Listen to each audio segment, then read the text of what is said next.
Monsieur le Président, dans le cadre de votre plan Action et RSA, vous avez souhaité mettre en place un accompagnement coaching, projet au cœur de votre campagne départementale lors des dernières élections, permettant un retour rapide à l'emploi des personnes qui en sont éloignées. C'est pourquoi, dans ce cadre, vous avez lancé une phase d'expérimentation du dispositif à l'échelle de la Cornouaille. Suite à l'appel d'offres lié à cette expérimentation, vous avez retenu la candidature d'une start-up parisienne, Bim Bam Job, avec pour objectif de faire baisser la durée de l'accompagnement de 19 mois à 4 et 8 mois en fonction des profils des bénéficiaires. Après un démarrage difficile pour cette start-up non implantée localement, à la peine dans son recrutement de collaborateurs, l'expérimentation vient de démarrer avec plusieurs semaines de retard. Cette expérimentation provoque un certain nombre d'inquiétudes des partenaires historiques du département ainsi que des professionnels qui les composent, à la fois sur la qualité du suivi des bénéficiaires, mais également sur la pérennité des structures et des emplois liés, emplois locaux non délocalisables. Que dire de votre choix d'un intervenant extérieur, déconnecté du terrain face à l'expertise des professionnels implantés localement et reconnus comme tels par l'ensemble des entreprises partenaires, essentiellement des TPE-PME, ayant des besoins de recrutement importants accentués par la situation économique que nous connaissons actuellement. Traiter du volume, faire du résultat, aller toujours plus vite, trop vite éventuellement. Plutôt que de l'humain, vous faites le choix du résultat à court terme, au lieu d'accompagner l'individu vers l'emploi de manière durable, afin de ne pas juste repousser leur retour dans le dispositif RSA, car les freins n'auront pas été suffisamment pris en compte. À noter que les différents constructeurs de parcours, partenaires du département depuis de nombreuses années, s'appuient sur un réseau d'entreprises locales qui sont non seulement sensibilisées au public accueilli, mais que les professionnels qui les composent sont également aux côtés des entreprises durant les premiers mois du contrat afin de s'assurer de la durabilité du retour à l'emploi. Construire un parcours d'insertion professionnelle, cela demande du temps, de la confiance, nécessaire à la levée des freins. Il ne suffit pas simplement de préparer les candidats à un entretien pour un retour à l'emploi. Il nécessite un suivi social au cœur du métier des constructeurs de parcours. Car pour être bien dans son emploi, il faut être bien dans sa vie. Pour qu'une insertion professionnelle soit une réussite, il faut qu'elle se fasse de manière durable.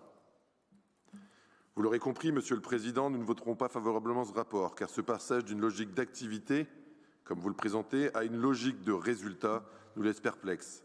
Cela revient à nier le fait que la quasi-totalité des bénéficiaires ne sont pas allocataires du RSA par choix, que leur présence dans ce dispositif est le résultat d'un ensemble de difficultés dont vous ne semblez pas avoir conscience, qu'ils ne sont pas des fraudeurs aux allocations, comme vous semblez l'insinuer, que cela prend du temps de travailler à la levée des freins et à définir avec eux un projet professionnel, afin de les inscrire de manière durable dans l'emploi. Et surtout, cela nécessite une expertise professionnelle de la part des hommes et des femmes qui accompagnent ce public, richesse au service de notre économie et de nos entreprises que nous risquons de perdre par cette mise en concurrence avec votre start-up parisienne, attirée par des profits non négligeables au vu du montant de l'appel d'offres de cette expérimentation.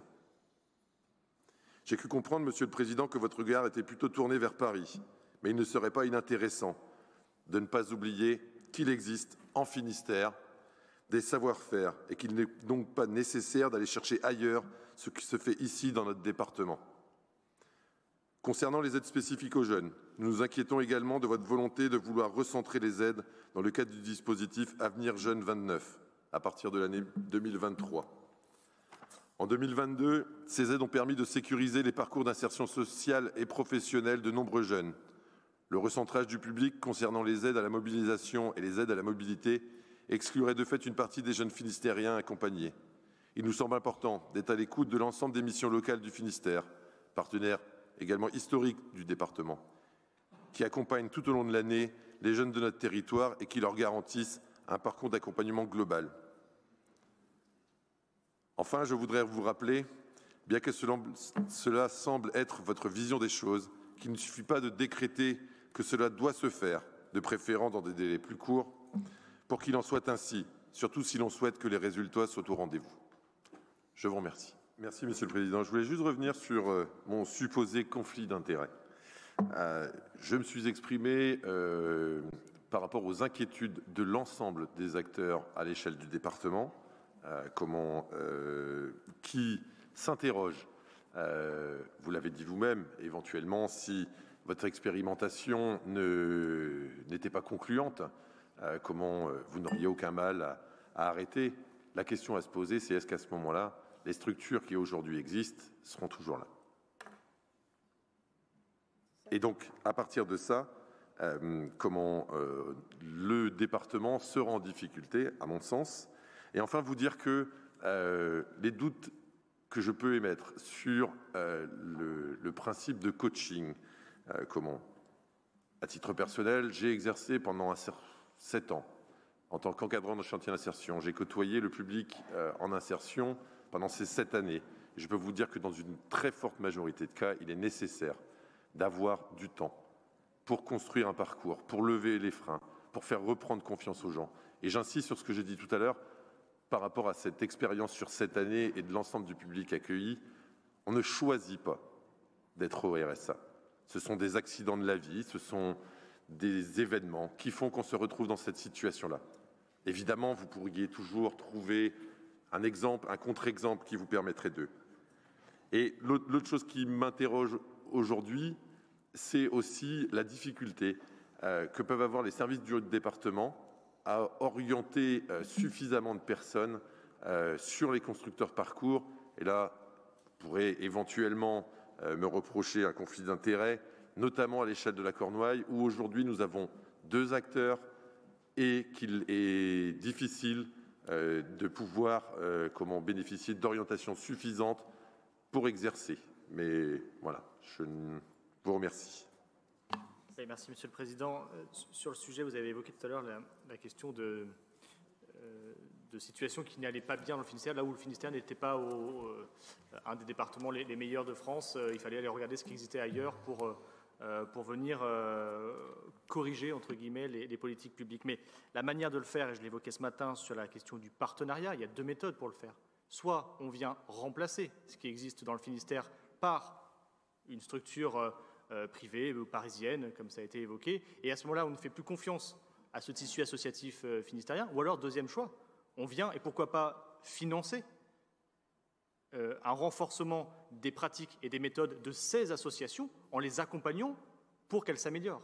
Et là, on garde le tissu associatif, et on garde les professionnels, et on garde la philosophie qui est de faire confiance à ce territoire. Sur la culture du résultat, je pense qu'il y a 2 choses qui nous opposent sur le sujet. On peut mettre en place un certain nombre d'indicateurs pour mesurer du quantitatif, le nombre de personnes insérées, le nombre de dossiers traités, etc. Mais où sont les indicateurs sur le qualitatif? Parce qu'on aura beau dire qu'on a inséré tant de personnes dans l'emploi, mais si c'est de l'emploi précaire, si c'est de l'emploi saisonnier, on aura certes ajouté un bâton sur un indicateur, mais la qualité du travail de solidarité, on aura pêché sur le sujet. Et c'est compliqué, je pense, de comparer, vous faites la comparaison entre des indicateurs de la MDPH et d'autres politiques publiques, mais de comparer de l'instruction de dossiers sur lesquels, d'un point de vue temporel, c'est assez fini. On dépose un dossier, il y a un aboutissement, on sait faire un compteur, entre guillemets, mais l'accompagnement humain, les professionnels aujourd'hui, ils sont fiers de passer du temps à l'accompagnement humain sur des parcours de vie. Et ça, les indicateurs, vous aurez du mal à en construire, je pense, de manière qualitative sur ces questions. Et enfin, il me permet de préciser que s'il faut lire dans les délibérations le poids des priorités au nombre de lignes dans les rapports, je pense qu'il y aura quelques difficultés sur certaines des politiques que vous menez aujourd'hui.